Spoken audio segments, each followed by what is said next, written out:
det første, jeg begyndte til, det var jo klubben. Og første dag, jeg begyndte i klubben, begyndte jeg også til cross. Okay. Ja. Jeg skal lige finde min cross. Her.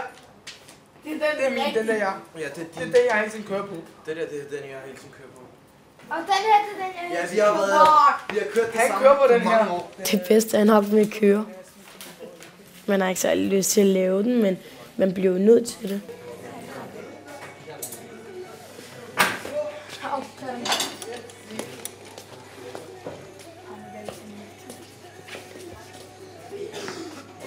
Noget af det bedste er over til at køre, men det er også spændende at lave dem igen. På onsdag igen har vi sådan en også diskotek. Og der er nogle gange, der kan man spille computer og Playstation. Og så spiser man også mad selvfølgelig. Så kan man se på tv og købe alle mulige ting i bar. Så kan man også spille fodbold der udenfor, og ja, det er ligesom fritidsklubben. Bare lidt anderledes. Synes du, der var skægt ved diskoteket? Danse. Fik du danset noget? Ja. Meget? Der var nogle af mine venner, der gik her, så ville jeg også gerne starte efter noget tid. Hvem var det, der gik her? Rachat og Isat og en masse andre fra skolen. Hvor har du gjort det her, mand? Jeg har 2 barndomsvenner. Den ene kommer fra Tyrkiet. Ham har jeg været meget sammen med på et tidspunkt. Og ham, den anden, han kommer fra Afghanistan. Og ham har jeg også været meget sammen med.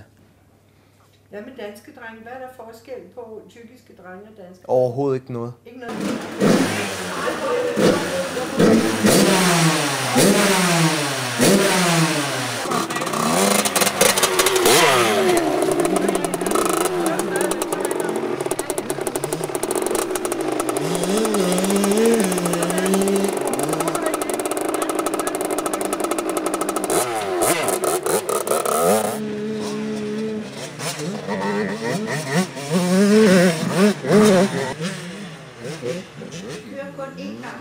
En gang om ugen, og så er der løb. Hvad for nogle løb deltager du i? Alle dem, jeg kan. Har du ikke vand i dine støvler?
Hvad er der i vejen med den?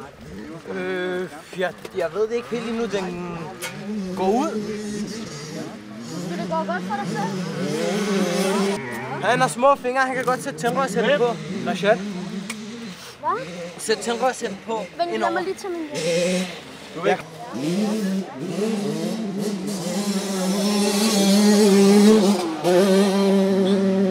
Må du sætte den på?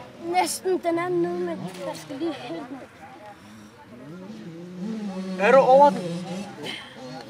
Sådan der. Og skal den lige sige klik? Ja, den har så klik. Er du sikker? Den sagde et eller andet.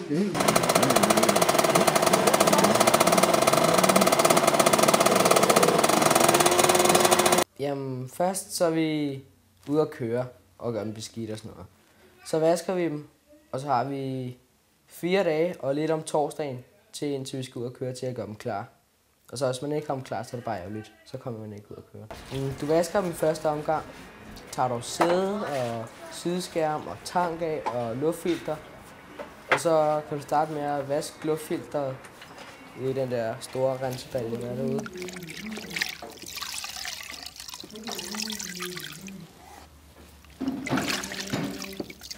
Det er allerede blevet dårligt.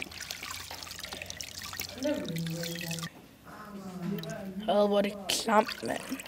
Jeg skal spørge om, hvornår vi skal hænge sådan. Johnny? Det der luftfilter-ting, det blev mærkeligt. Sådan noget. Jamen, jeg kigger lige på det her. Skal jeg bare putte ned i vandet og rense den, eller hvad?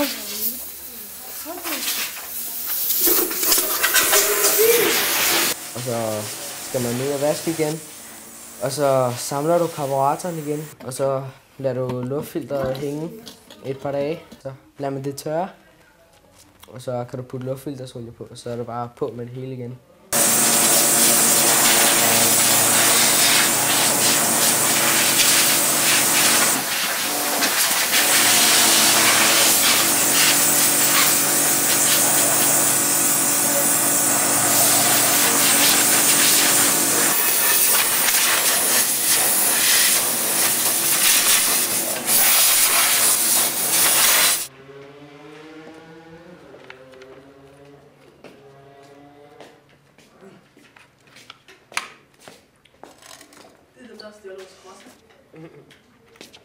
Det kan jo godt være turk.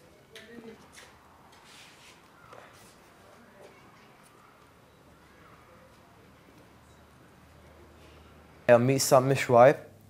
Vi har lige åbnet sådan en værksted nede i min kælder, hvor vi laver knallerter og sådan noget. Oppe i Hedparken har vi nogle kælder og sådan noget. Så er vi dernede og ruder ved knallerter. Så har vi et lille værksted og sådan. Hvad sker der, hvis den ikke er rigtig ren? Så virker den ikke. Så er der så virker tændingen ikke og sådan noget. Hvad synes din far, at du skal uddanne sig? Han synes bare, at jeg skal være mekaniker og sådan noget. Fordi så skal jeg lave hans hvile, siger han og sådan. Får du lov at komme ned i kælderen og hjælpe de andre? Ja. Fortæl lidt om, hvad I laver. Vi laver for eksempel... Vi var ved at lave en trehjulet crosser, men den virkede ikke. Men så har vi kun 2 hjul nu. Så er vi i gang. Så er vi også i gang med at rydde op, i hvert fald. Og lave noget sådan skaber og hylder, hvor vi kan lægge noget værktøj i. Og skruetrækker. De siger, at de har åbnet et værksted, hvor de begynder at lave de andres knaller, der får penge og sådan noget. Og så hvis de får nok, så køber de et værksted og laver knaller, der køber en mark og kører cross der. Og så... Men det er fint med nogle drømme.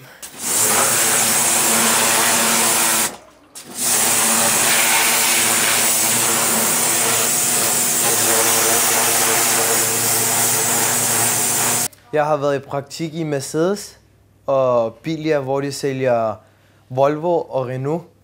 Og så har jeg været i Nellemann. Det er Alfa Romeo og Kia og Fiat. Og så har jeg været i Toyota. Jeg kom til at lave mange ting. Jeg skulle lave service, og så skulle jeg skifte motor på en bil.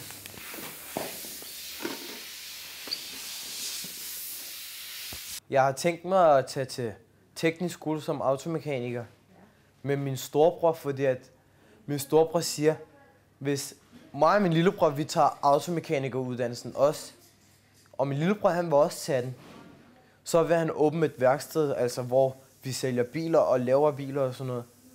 Og det må vi jo håbe, at det kommer til at ske.